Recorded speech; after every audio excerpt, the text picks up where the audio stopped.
Alrighty, today we're going to be talking about ways to obscure or secure your well. Now, this particular well is in a garden with mulch and flowers. This is a good way to prevent something like a lawnmower from riding up close to the well and potentially damaging either the well casing or the conduit. Same goes for a weed whacker. A weed whacker should not have enough force to actually cause damage, but you never know. Sometimes over repeated years of getting hit, a hole can develop and then bacteria and stuff can start to infiltrate your well.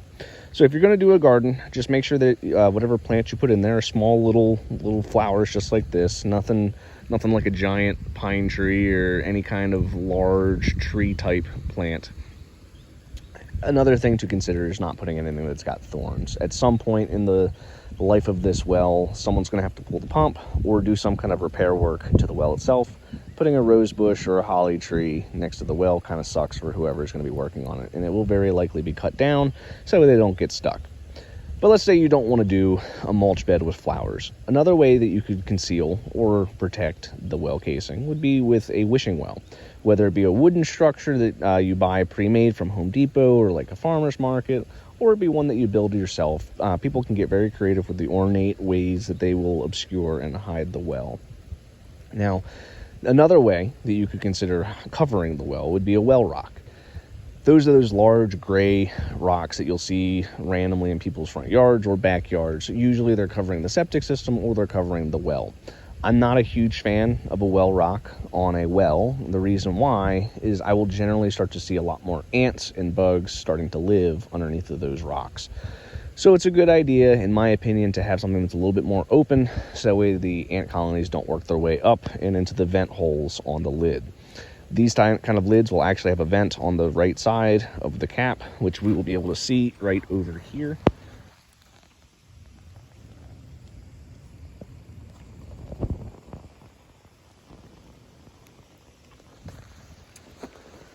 So these vents are going to be on most caps, especially by Campbell caps.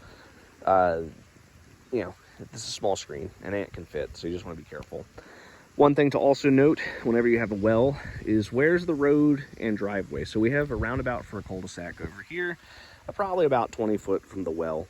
If you're super concerned about trucks, cars, or drunk people backing into your well, you could also put large rocks, balusters, a wooden fence, or some kind of like structure like a raised planter bed or something to where they would potentially hit that first before they hit the well.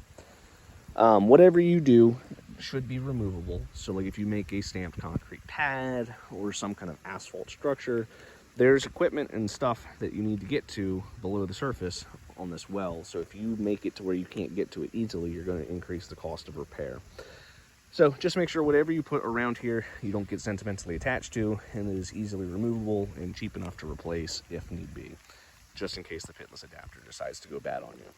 If you like content like this and you would like to have more information on the world of well and septic, please feel free to give me a like and subscribe, as I'll have more content posted daily to answer any of your questions that you might have. Till next time.